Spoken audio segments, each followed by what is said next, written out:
यहाँ पे 2-3 चीज़ें मैं आपको शेयर करना चाहूँगी। एक, सबसे पहले जो डेवलपमेंटल स्टेजेस है, देखिए जब हमारी फिज़िकल डेवलपमेंटल स्टेजेस होती हैं ना, तो वो तो हमें बहुत अच्छी तरह पता है, हर जगह उसके चार्ट्स भी मौजूद हैं, हर किसी को उर्दू इंग्लिश में हर चीज़ कोई ना कोई मिल ही जाती है और उसको फॉलो करना बड़ा आसान होता है। तो यानी कि आपका बच्चा अगर 1 साल का हो गया और चल नहीं रहा, तो आप इंटरवीन करेंगे, डॉक्टर के पास जाएंगे, कुछ इंटरवेंशन करेंगे, उसको कोई टॉय ला के देंगे, कोई सपोर्ट ला के देंगे कि वो चले।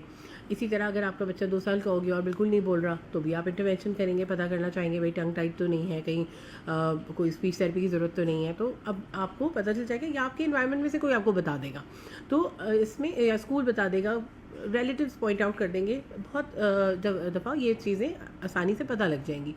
अब होता क्या है, फिर डेवलपमेंटल स्टेजेस जो आपकी फ़िज़िकल है वो तो आपको पता चल गई, बट मेंटल इमोशनल जो डेवलपमेंटल स्टेजेस हैं वो बच्चे की अगर हमें नहीं पता होती, तो क्या होता है कि हम सही टाइम पे सही इंटरवेंशन नहीं दे पाते, या सही टाइम पे सही जो बच्चे की नीड होती है वो फुलफ़िल नहीं कर पाते। तो देखिए 2 साल की एज में, जैसे अभी मैंने डिस्कस किया कि एक पर्टिकुलर नीड है, अब बच्चे ने बहुत सारी, बच्चा एक कैसा था, देखिए ना, बोल भी नहीं सकता था, खुद से खा भी नहीं सकता था, मूव भी नहीं कर सकता था। अब उसके अंदर कितनी एक वो ओमनीपोटेंस आ रही है, वो एबल हो गया है हर चीज़ का, वो अपनी मर्ज़ी से चीज़ें उठा सकता है, चल सकता है, कहीं भी जा सकता है, अपनी बात किसी से कर सकता है। तो जस्ट इमेजिन ना, उसकी एक पर्सनैलिटी पूरी बन के तैयार हो गई है, तो now he is asserting himself. इसी तरह जो एक नेक्स्ट फेज़ आता है लाइफ का, वो जब आप एडोलेसेंट हो रहे होते हैं, यानी अपने पेरेंट्स की केयर में है, पहले आप एक बच्चे हैं और you accept yourself as a kid, और आप जब आपको पॉकेट मनी चाहिए आप पेरेंट के पास चले जाते हैं, आपको शॉपिंग करनी है आप पेरेंट के पास चले जाते हैं, आपको कहीं जाना है तो आप पेरेंट्स से जाके पूछते हैं, इजाज़त लेते हैं या उनसे। लेकिन जब एक एज आती है जिस वक्त बच्चा उस फेज से भी बाहर निकल रहा होता है, तो ये फिजिकली तो हमें नज़र आ रही हैं ये स्टेजेस, लेकिन मेंटल इमोशनल जो चेंजेस आ रही हैं ना, वो आपने उसका भी जो एक चार्ट है ना उसको भी फॉलो करना ज़रूरी है कि उस वक्त उसका जो डेवलपमेंटल फेज़ में जो उसका कॉन्फ्लिक्ट है वो क्या है और कैसे रिजॉल्व हो रहा है। तो we need to understand that कि किस वक्त बच्चे को सेफ्टी की ज़रूरत है, किस वक्त बच्चे को ट्रस्ट की ज़रूरत है, किस वक्त बच्चे को इंडिपेंडेंस की ज़रूरत है, किस वक्त हमें पावर शेयरिंग की ज़रूरत है। तो जो ज़िंदगी की स्टेज होगी उस टाइम पे जब बच्चा फिजिकल, इमोशनल और मेंटल तौर पे उसको अपनी अपनी जो सारी नीड्स हैं वो फुलफिल मिलेंगी, तो वो स्टेबल होकर अच्छी तरह से इमोशनली रिजिलियंट ह्यूमन बीइंग बन पाएगा। तो ये इट इज़ क्वाइट पॉसिबल कि 13 की एज है वो अपना जो एज का एक फैक्टर है वो अपना शो कर रहे हैं। और इस टाइम पे जब बच्चे स्टबर्न हो जाते हैं तो क्या करना है कि पेरेंट को, अब ज़ाहिर है आपने एंगर मैनेजमेंट ही सीखनी है, आपने बेस्ट कम्युनिकेशन भी सीखनी है। स्टबर्न होकर आजकल बच्चे सीधे स्क्रीन के ऊपर जा रहे हैं, उसको भी आपने समझना है, सीखना है कि बच्चे से क्या बात की जाए। सिर्फ स्क्रीन छीनना इज़ नॉट द सोल्यूशन। आप वो एडिक्ट हो चुके हैं, वो उस कॉन्टेंट को, वो कॉन्टेंट उसकी रिप्लेसमेंट आपको देना बहुत ज़्यादा मुश्किल है। स्पोर्ट्स में भी आजकल वो एक्साइटमेंट नहीं है जो स्क्रीन के अंदर है। तो आपको बहुत ज़्यादा वाइजली अब हमें बच्चों को जो रीज़न देकर और लॉजिक के साथ लेकर चलना है हर चीज़ की,